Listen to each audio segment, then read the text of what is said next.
Hey, everybody. Thank you for joining Mind Your Own Business. We are on LinkedIn Live today. Thanks for being here. And I am really excited for you to meet someone I've gotten to know well, Ryan Englin of Core Matters. Ryan, welcome to the show. Oh, thanks for having me. It's our pleasure. Our pleasure. Now, you're home now because I know you travel a great deal talking to business owners all over the U.S. Yeah, absolutely. Yeah, I got a couple of weeks here back at home before I'm traveling again. And then it seems like every month this year, I'm someplace new. What I do is definitely needed all over the country. So. Yeah, I can tell you from the people I talk to, you are a very popular man. So as you're out traveling, what are business owners talking about? What are the concerns out there? What are people excited about? I think the concerns all roll up to one thing, and it doesn't matter what industry or what location where I'm at.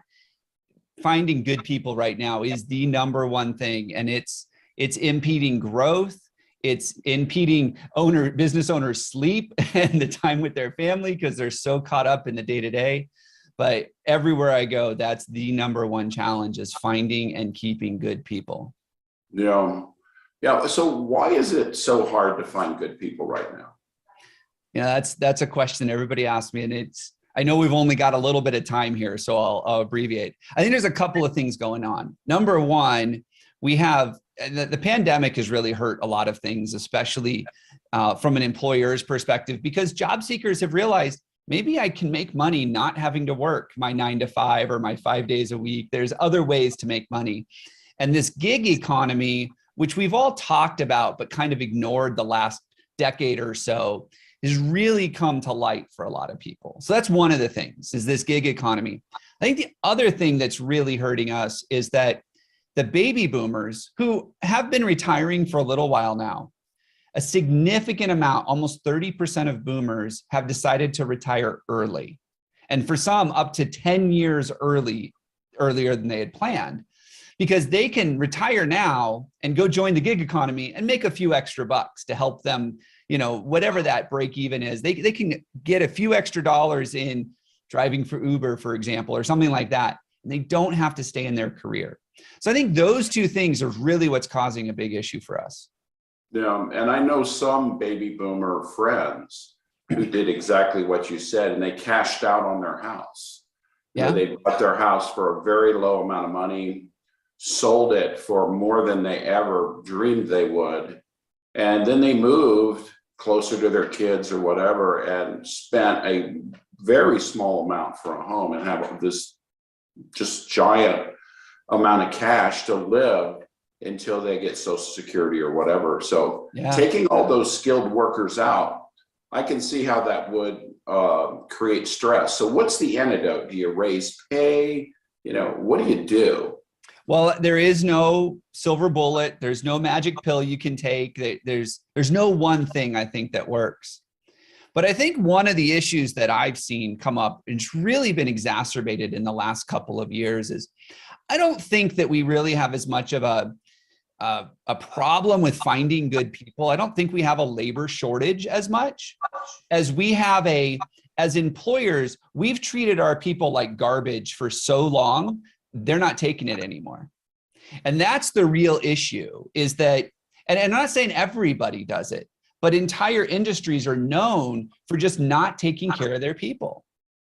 And I think we're in a day and age now where there are so many other opportunities that if we don't wake up and say, wait a minute, maybe we need to care that they've got health problems or we need to care that they have family problems, or we need to care that they've got hopes and dreams and goals that they want to accomplish personally. And if we ignore those things as employers, we're going to be missing it big time, and we're going to really struggle for this modern workforce to stay engaged and stay connected. So in a way, we have to think about things differently, if I hear you right. We need to be one of the best viable employment options out there. We've got to be attractive, we've got to be inspiring, etc. Yep. And the thing is you have to be attractive to the people you want to attract. That's the important thing. It's not enough to go put cool wraps on your trucks or get a new website or create these really cool videos. You've really got to understand who are the people that you want to join your team, who are going to thrive there. And then you need to become attractive to them. Yeah. Yeah. So let's talk about recruiting specifically.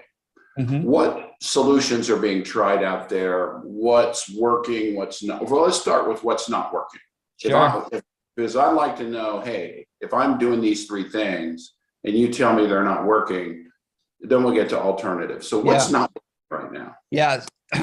Pushing money towards the job boards is not working. So I run into a lot of people like, hey, I'm spending more money than I've ever spent on Indeed, and I'm still getting the same garbage applications. I'm just getting more of the same.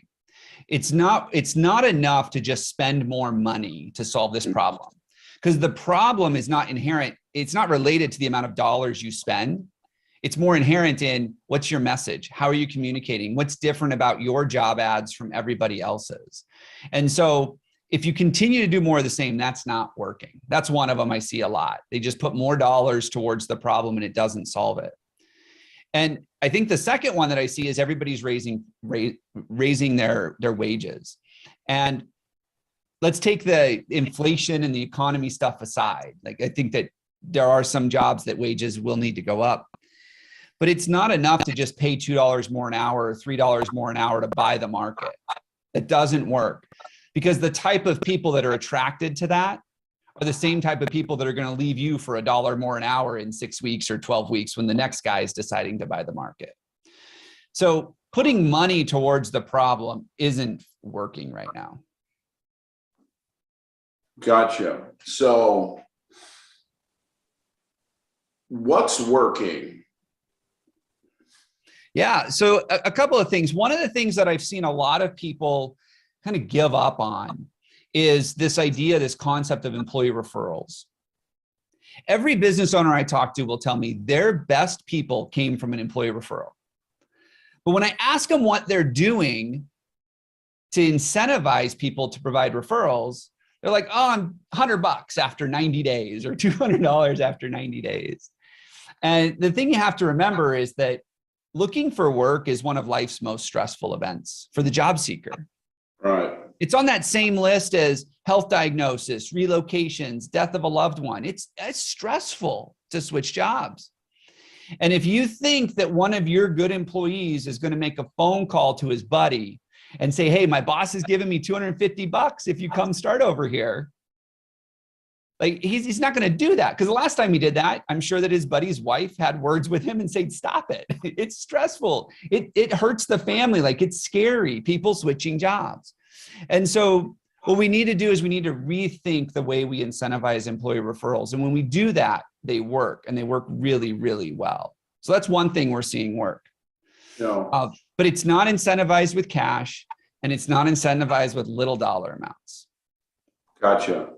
So that's one. The other one that I see is become attractive. Like, really take a step back and say, if I was going to look for work, would I want to work here based on what I see? And so we encourage everybody, go Google your company. Look at it from the job seeker's perspective. Do you look like a place that I'd want to work? Right. Am I willing to sacrifice time with my family, my friends, and the things I do for fun to come work for you? And if it's not attractive to me, I'm not going to do it. So if you take the time to invest in your employer brand, if you take the time to really think about what it's like to be a part of your team and then promote that, those things are working. Makes sense. So I know there are real issues in finding and keeping frontline talent. Can you talk about why employees leave and what companies are not doing to be effective in retaining their best employees? Yeah. So when I do my talks around the country, I always ask the audience for someone to finish this sentence for me. And I say, we've all heard this before. People don't leave jobs. They leave people. They leave bosses. They leave managers. We know this. We've heard this for years. So if we know this, why did we think they're leaving for $1 more an hour? Why do we think they're leaving for a better schedule? Why do we think they're leaving and going to another industry because that's what they really want? What it is they're leaving us. They're leaving the leaders inside the organization. And so if we don't take a look in the mirror and say, maybe we're the problem. You know, I talked to a business owner a couple months ago and he says, you know, Ryan, for 15 years, I've been in business. And for 15 years, I have never been able to figure out this hiring thing. And I'm like, well, what's the only common denominator in your business for the last 15 years? And instantly he's just like, it was me. So in that moment, he realized that he's probably the reason he's struggling to find and keep good people. Now go ahead. No, I was gonna say, so that's why people are leaving is because they're leaving the people they work for. So that's a sobering conversation though, to where, you know, you say, what's the problem? And you're looking in the mirror. And so you have that conversation with him. What do they do next? I mean, what's your advice to somebody who realizes, hey, I'm the problem? Yeah. So there's two things you can do right away. And I love to help people create action. So the first thing you can do is bring your team together and just ask them to have that sobering conversation with you. You know, what can I do better as a leader or as the company owner? What can I do better so that you'll enjoy your job more, so that you will feel you have the freedom to be autonomous and make good decisions? Like, what can I do? And ask your team questions. Now, the thing is, people are going to be scared to do this, right? People are going to be scared to be honest with their boss. But I think when they genuinely know that you want to solve the problem, you're not just doing it for lip service. It's not that annual survey that you send out to see if your employees are engaged and then nobody does anything with it. When you're genuine and you're authentic and you're transparent with them, you say, I know we have a problem and I really want to solve it. And I think I might be part of the problem. You'd be amazed at how many of the people really will step up and help. So that's one thing you can do. The other thing, and this is what we do in our program, is we help them create a process that is objective for attracting and hiring good people. Because too often, especially in the small business world, we make decisions based on who we like, not based on who is best for us. And if we can make the process objective and we can remove all of the likes from it, all of our personal biases from it, we will hire better people faster all the time. Yeah. So you're known as an innovator in this space. And so I want to take one of your quotes and have you talk about it. Sure. I've heard you say recruiting doesn't belong in the HR department. Yeah. Which to some is, you know, it's pretty scary or bold statement. Talk a little bit about what that means. Yeah. So it took me a while to really understand this. And once it clicked for me, it just opened everything up. When you're recruiting, you are putting a message, you're taking some kind of message. We have this open job. We have this opportunity, and you're putting it in front of the right people to read that message. And if you think about business, which department is historically responsible for that? Taking your company's message and putting it in front of the right people. It's your marketing department. That's what they do all day, every day to get you customers, to get you new prospects. It's your marketing team. They take the right message, they put it in front of the right people. That's almost like marketing 101. Recruiting is no different. You got to get the right message in front of the right people. And what we've done is we've historically given that task to the HR team. And don't get me wrong, the HR team serves an amazing purpose inside the organization. They're what helps you drive the culture. They're what helps you stay compliant. They're what helps keep you and your people safe. That's what they're there for, compliance. But we've given it to the HR team because we think, oh, it's people. So we got to put it under the people that are in charge of people. But when you think about the activities that they're doing, they're marketing activities. They're not people activities.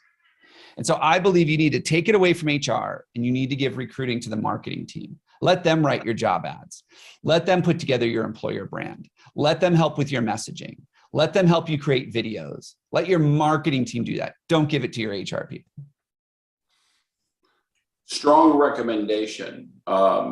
Have you had clients that have done that with your guidance? And if so, talk a little bit about what they've found. Where they've taken it away from HR and given it to marketing? Absolutely. Yes. So for us, we typically work with the smaller clients, usually under 500 employees. And when they have a small HR team, a lot of times HR is so excited to give up recruiting. They're like, good, I didn't like it anyways. Because it's not the compliance, it's not technical, it's not a right way to do it. So if you think about the people that were trained in HR, and by the way, I have my degree in HR, it's a very technical field, whereas marketing is a very creative field. And so a lot of times these people that are in charge of recruiting, they're excited to give it up. Now, that said, they typically hold on a little too long because they want to make sure they don't get the company in trouble, which, quick disclaimer, your marketing team and your HR team should be working together, because there are certain things you can't say in your marketing when you're promoting for jobs. But usually they're excited to give it up. And they actually get to start focusing on the things they do best, like the screening and the interviewing and that process stuff. And so they don't have to worry about sourcing anymore. The marketing team can bring in the leads. And then you've got your HR team, who's actually the equivalent of your sales process, right? Yeah. They're getting to do that side of it for the people. And they usually, once they get it and it clicks and they see that there's a process, that's the other thing. Once they see there's a process for doing it right, they're very open to giving that up. So let me just see if I'm hearing you right. Job boards aren't working. The way we've always done it isn't working. And it's not because it's ineffective, but it's structural change with the gig economy and so on have changed the playing field. Absolutely. So I have to completely change the way I go about telling my company's story, becoming a better employer, maybe getting out of my company's way, and then begin to, and I'll use the word sell, I mean it, if this is what you want, if this is what you need, then we're the right place kind of selling. I mean, explaining why us. Yeah. And so that's seismic. If that, am I right first? Is that right? Yeah, it's big. Yeah. So, I mean, you're really talking about, I got to run my company differently. And that's something that most of us are loath to do, because we don't like change, even though we inflict it on others. Yeah. But also it's scary, right? Because how do I do this well? Can you talk a little bit about how you've helped companies make this transition? Because it's a big change. Yeah. I mean, yeah, absolutely. I'm going to go back to process. I'm a process guy. Everything we do is around process and data. When people have a process, and that's the thing, most of the people we talk to, they don't really have a process for recruiting. They don't really have they kind of wing it, right? I ask them, I say, let's look at your interview process. And they're like, well, here are the 5 or 6 questions we like to ask everybody. And then we kind of just see where the interview goes. And I was like, the reason that people haven't latched on to a different way of doing it is because they don't even know how they're doing it today. Right. So they're kind of lost, wandering around. I tell people all the time, if you remember back to the 90s, you had the newspapers that were like, whatever, this internet thing, it's not going to take off. People are still going to read the newspaper. We're still going to have our business and our industry. And what happened? All newspapers had to completely shift the way they do things. It was no longer that they could do news overnight and then print the paper and people would find out in a day or two what was happening. Everything was real time. They had to completely rethink the way they communicated with their customers. And I think that right now, a lot of these employers are in that same boat where they're having to rethink the way they communicate with their people. And when you have a process that's in place, it makes it a lot easier to make that change. I think what happens is we tell people to change sometimes, and we're like, I don't know, I want you to change, but you need to figure out how to change. And that's really hard to do. Yeah. And so that's why we've put together our process to help them through this. So I think the process is one piece. And then the other thing is to realize that you didn't get this way overnight. it's not going to get fixed overnight.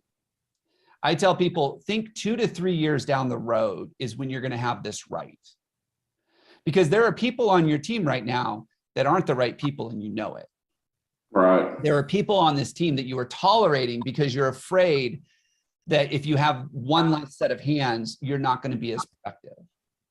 And as leaders, we have to acknowledge that truth and say, okay, but I don't have anybody better right now to put there. That's why I don't get rid of them. When you have a process that's bringing in the right people, you will. And so it's just going to take some time. So realizing that this didn't get broken overnight, it won't get fixed overnight. Yeah. So last question. So if my goal is to create a funnel of constant, high quality applications, and then a process after that to where we interview the right way, how do I do that? Yeah. So in our system, we have 4 components that you have to go through. And the first thing we always tell everybody is get really clear on who you are. You need to know who you are as an organization. And what I'm talking about is your culture, your value system, the way you make decisions, the vision you have for the company, where are you going? And get really clear on that, but not just clear at the leadership level. Get clear on how you communicate that to even your front line. Because what happens is I often see, oh, we've got a great vision statement. We're going to 3x the company and we're going to be doing 45 million in revenue and it's going to be amazing. And I was like, so why does the guy making $22 an hour care? And they don't know how to message that to him. Well, you're standing on his shoulders. Like it's his work that is allowing you to have a $15 million a year company. So if you don't know how to message to him that information, if you don't know how to communicate to him your value system, the way you make decisions, why is he going to care? So that's the first thing you got to do. Then the next thing you got to do after that is you got to get really clear on who the right people are. I hear people all the time tell me, I can't find the right people. I'm like, what does that mean? How do you define right? And I always think they're going to start off with, oh, they're able to turn a wrench, or they're able to communicate with my customers, or they're able to use my CRM. But nobody ever says that. What they say are things like, I want them to just care about the company. I want them to show up to work on time. I want them to be invested and engaged. They talk about all these behaviors that they want. Get really clear on the type of behaviors that are going to best fit your company and help you grow. Yeah. Write all that information down. We call it the core fit profile. Once you have a core fit profile, now you can go, okay, I know what the type of person is that I want. Where do I got to go to find them? And 99 times out of 100, it's not the job boards. It's getting involved in the community. It's through employee referrals. It's reaching out to your networks. That's where those people are. But you got to be clear on who you want. So you have to be clear on who you are, be clear on who you want, and then you've got to start building the process. And one of the things we do a lot of is automation. You got to automate it. I tell people, you automate the important. If systematizing your recruiting process and being able to increase the amount of people that are coming in is important to you, you need to automate it, because when it's automated, it will get done. Yeah. We look at automate. And then finally, we look at the interview process and how we make that objective. And what I mean by that is that anybody in your organization can interview that person using your process, and you'd all come to the same conclusion as to whether or not you want to hire them. Yeah. Get really clear on how to have that conversation once they're there. So those are the first 4 steps of our process to really help people start to make this change. You know, one of the myths you hear a lot is, if you ask a CEO, how long do you have to talk to a person before you know that they're right for you? The average answer is about 90 seconds. Yeah.